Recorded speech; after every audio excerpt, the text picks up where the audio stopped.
Saudara, 3 hari pembekalan Kabinet Merah Putih di Akademi Militer Jawa Tengah menyita perhatian publik.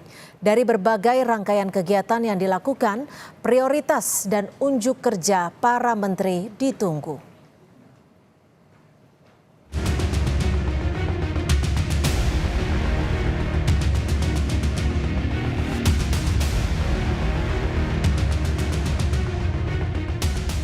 Kabinet Merah Putih telah mengikuti pembekalan di Akademi Militer Magelang, Jawa Tengah. Sejumlah menteri mengaku mendapat kesan mendalam selama retret berlangsung.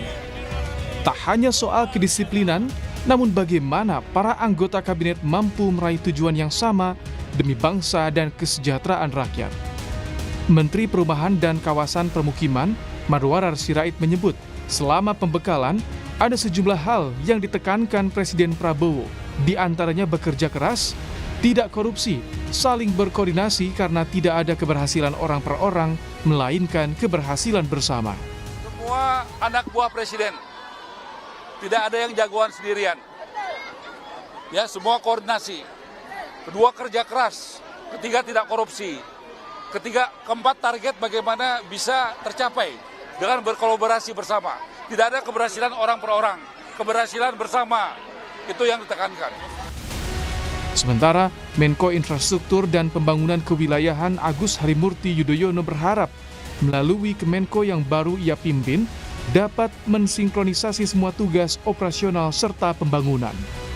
Nantinya ada 5 kementerian teknis yang berada di bawah koordinasi Menko AHY, yakni Kementerian Agraria dan Tata Ruang BPN, Kementerian Pekerjaan Umum, Kementerian Perumahan dan Kawasan Permukiman, Kementerian Transmigrasi, dan Kementerian Perhubungan.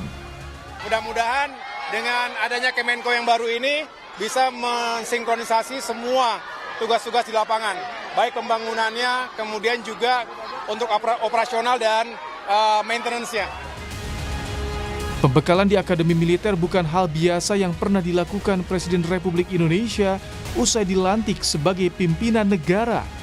Prabowo Subianto menegaskan jika pembekalan ini merupakan metode untuk menyelaraskan kedisiplinan dan kesetiaan kepada bangsa dan negara. Menteri Perlindungan Pekerja Migran Indonesia, Kepala BP2MI Abdul Qadir Karding bilang, retret di Akmil Magelang merupakan inisiasi Presiden Prabowo tanpa anggaran APBN, melainkan menggunakan dana pribadi Prabowo Subianto.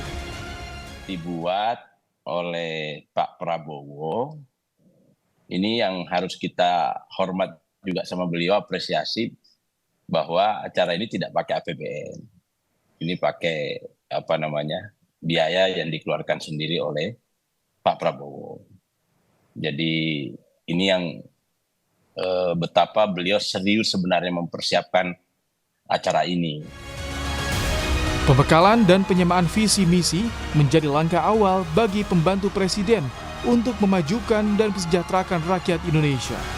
Kini publik menanti kerja nyata dari Kabinet Merah Putih untuk 5 tahun ke depan. Tim Liputan, Kompas TV. Usai pembekalan di Hambalang, Jawa Barat dan juga Akmil Magelang di Jawa Tengah, kini publik menanti kinerja Kabinet Merah Putih untuk 5 tahun ke depan. Gebrakan seperti apa yang akan ditunjukkan tiap kementerian di bawah pimpinan Presiden Prabowo Subianto? Apakah anti korupsi yang selama ini ditekankan Prabowo akan terwujud? Kita bahas bersama Erlangga Pribadi, pakar politik Universitas Erlangga, serta tenaga ahli utama Kantor Komunikasi Kepresidenan Hamdan Hamadan. Selamat petang Mas Erlangga, Mas Hamdan, terima kasih sudah bergabung bersama kami di Kompas Petang. Selamat petang.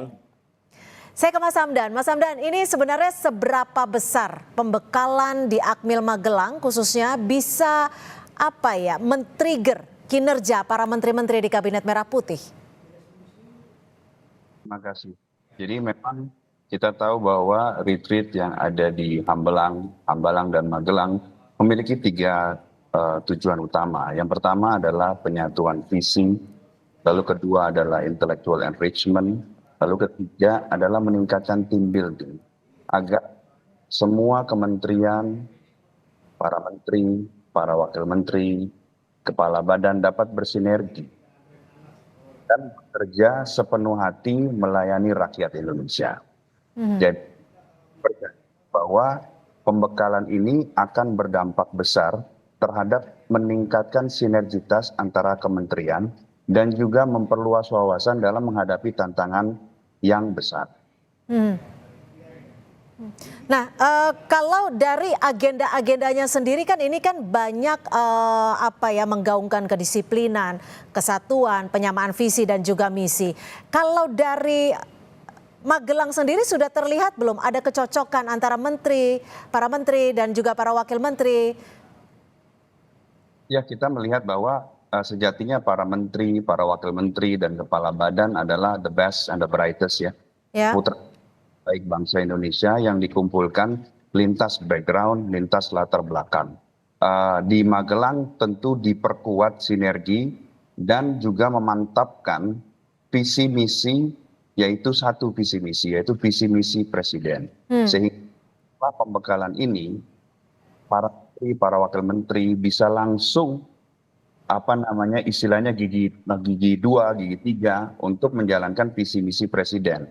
Seperti contoh yang disampaikan oleh Bapak Presiden, bagaimana beliau menargetkan program flagship beliau yaitu makan bergizi gratis bisa segera diluncurkan di awal. Ini adalah salah satu program hasil terbaik cepat ya. Mas Erlangga, ini kan suatu hal yang baru. Sebelum bekerja, para menteri, wakil menteri, semua yang akan bekerja untuk Indonesia bersama pimpinan di bawah pimpinan Prabowo Subianto dikumpulkan di tempat Akademi Militer. Menurut Anda akan seefektif apa pembekalan di Akmil khususnya bagi para menteri dan wakil menteri ini? Iya, kalau kita pertimbangkan sebelum kita melihat efektivitas dari program itu, kalau kita lihat mulai dari dikumpulkan di Hambalang sampai kemudian di Lembah Tidar di Akmil, ini menunjukkan tipikal dari kepemimpinan Pak Prabowo. Bisa dikatakan ini Prabowo banget gitu. Ya, model misalnya dari Hambalang itu menunjukkan bagaimana karakter intelektual dan kosmopolitan dari Pak Prabowo.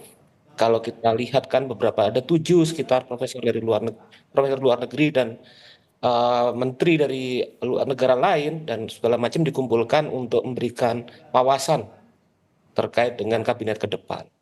Terus kemudian di sisi yang lain juga pada saat di Tidar itu kan mengayun pada corak karakter Pak Prabowo yang sangat meyakini model military way gitu ya. Yang mengutarakan bukan militeristik tapi military way.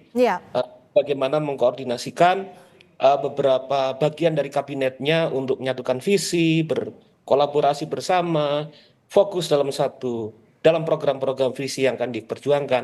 Nah, di sini kita akan melihat ini corak yang spesifik khas dari Pak Prabowo sebagai presiden mungkin dibandingkan dengan presiden-presiden yang lain. Tapi yang lain gitu, kita tetap juga harus menyimpan, harus kemudian memegang kritisisme juga untuk melihat jalannya kepemimpinan kabinet ke depan. Karena kemudian ada beberapa hal yang penting.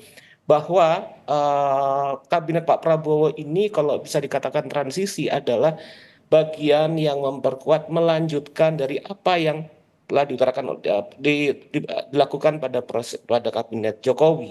Nah di situ kemudian kita melihat perspektif publik sendiri berbeda-beda terkait dengan proses tersebut. Masih ada kritisisme bahwa banyak yang mengutarakan ini tetap akan menjadi kabinet yang gemuk, yang tidak benar-benar seperti yang pertama kali diutarakan second kabinet, gitu, di mana kemudian memunculkan berbagai macam persoalan.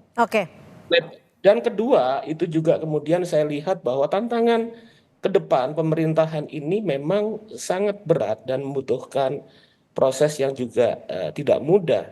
Karena kalau kita melihat bahwa ke depan kita masih dihadapkan pada krisis sosial ekonomi yang bukan karena ada di Indonesia, tapi dalam skala global.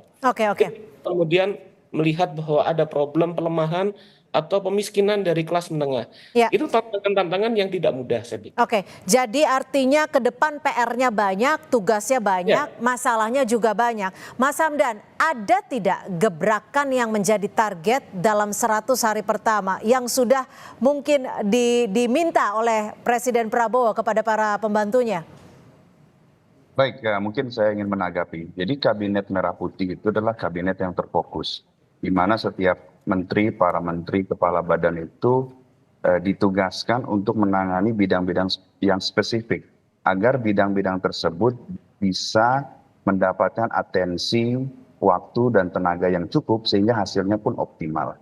Seperti yang bahwa tantangannya besar, dan juga tidak bisa menggunakan cara-cara yang sama. Ada sebuah ungkapan yang dipopulerkan oleh Albert Einstein, ya. Kita tidak bisa melakukan sesuatu hal yang sama terus-menerus tapi mengharapkan hasil yang berbeda. Oleh sebab itu Pak Prabowo menciptakan terobosan ini, yaitu kabinet yang terfokus, kemudian menciptakan apa yang disebut Hambalang dan Magelang Retreat, ya. Ini kalau sudah dianalogikan seperti halnya suatu tim sepak bola yang menghadapi Piala Dunia, maka akan diadakan pemusatan latihan. Ini adalah suatu hal yang wajar agar semua pemain itu bisa satu frekuensi. Ada pertanyaan terkait program hasil terbaik cepat ataupun apa yang bisa segera di-accomplish, itu sebetulnya ada beberapa hal. Pertama adalah fakta bahwa sebagian besar kementerian itu sama pada dasarnya. Dan mereka bisa langsung bekerja dan mencapai target-target yang sudah disebutkan. Saya beri contoh misalnya, Kepala Badan Gizi Nasional, ya, beliau sudah diberi target untuk memulai program makan bergizi gratis di awal. Persiapan rampung, cetak biru pelayanan publiknya sudah rampung, maka program tersebut insya Allah di awal Januari akan diimplementasikan dan akan menyebabkan sampai 25 juta bermanfaat. Begitu dari dalam konteks lumbung pangan. Program ini terus dilakukan sebetulnya, dan targetnya jelas sekali adalah mencetak sawah, intensifikasi dan ekstensifikasi pangan. Kalau kita bisa, kami tangkap Mas Erlangga.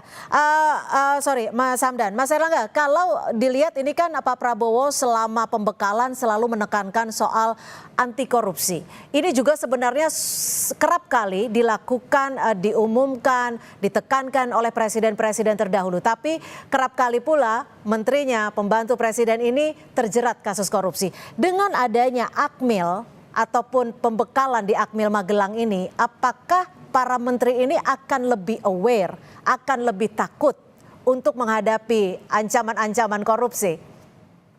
Ya, kalau saya lihat itu hanya salah satu dimensi dari upaya untuk membuat pejabat tidak berlaku korup, ya. Nah, yaitu adalah dimensi pentingnya disiplin, gitu. Tapi kemudian juga kita lihat bahwa persoalan korupsi di Indonesia itu tidak cukup dengan penyelesaian problem disiplin.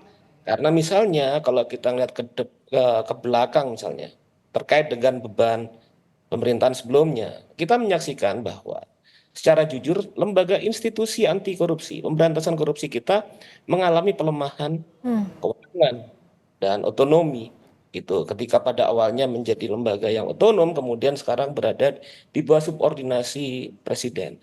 Nah, pertanyaannya adalah seberapa berani presiden kemudian membalikkan kembali dengan kebijakannya yang diadres nanti dalam proses antara legislatif dan eksekutif untuk mengembalikan otonomi dari KPK. Nah, apabila kemudian dimensi disiplinan, terus kolaborasi integritas yang kemudian diimbangi oleh adanya institusi lembaga anti korupsi yang kredibel dan memiliki otoritas yang kuat, maka saya bisa melihat bahwa proses-proses penanggulangan korupsi, apalagi ini sesuai dengan orientasi Pak Prabowo untuk memberikan kemakmuran kepada rakyat yang lebih baik, itu ada kemungkinan akan bekerja dengan baik. Nah, di sini tadi masih berhubungan dengan apa yang saya utarakan bahwa dalam beberapa hal proses transisi apa yang sudah dilakukan pada era sebelumnya itu kadang-kadang juga mengganggu kita.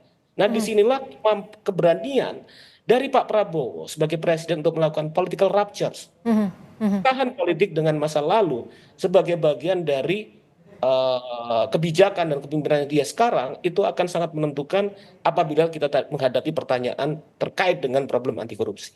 Oke, Mas Hamdan, ini kan kalau dilihat dari pembekalannya sudah begitu matang, artinya secara visi dan misi Pak Prabowo sudah memikirkan dengan cukup seksama. Lalu bagaimana dengan sarana dan prasarana? Karena kita juga tahu ada sejumlah kementerian yang kantornya belum tersedia seperti itu.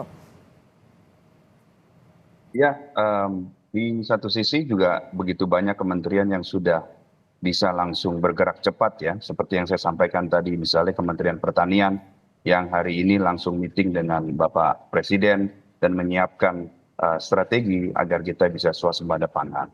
Namun, di sisi lain juga ada beberapa hal yang akan dikebut dan beliau sudah memerintahkan bahwa penataan organisasi kementerian lembaga Kabinet Merah Putih ini akan dilaksanakan paling lambat hingga akhir tahun 2024. Artinya ada waktu yang terbuang dong?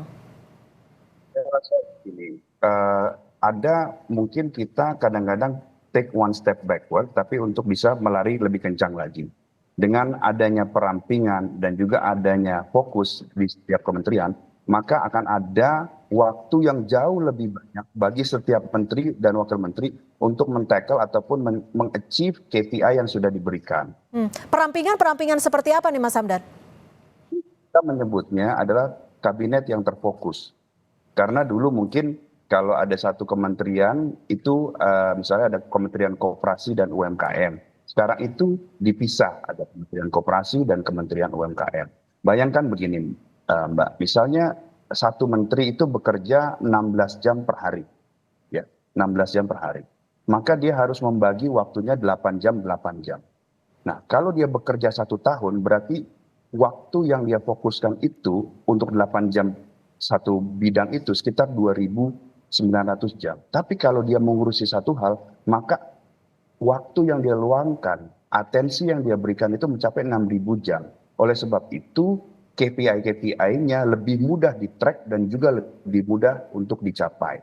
Nah, kita misalnya Kementerian Pertanian seperti yang saya sebutkan, Bapak Amran diberi tugas oleh Bapak Presiden untuk swasembada pangan dalam waktu 3-4. KPI-nya jelas adalah menambah luas panen sebesar 4 juta hektar, sehingga kita mendapatkan 10 juta ton beras. Dengan demikian, dengan jumlah 10 juta ton, maka kita akan surplus beras. Oke.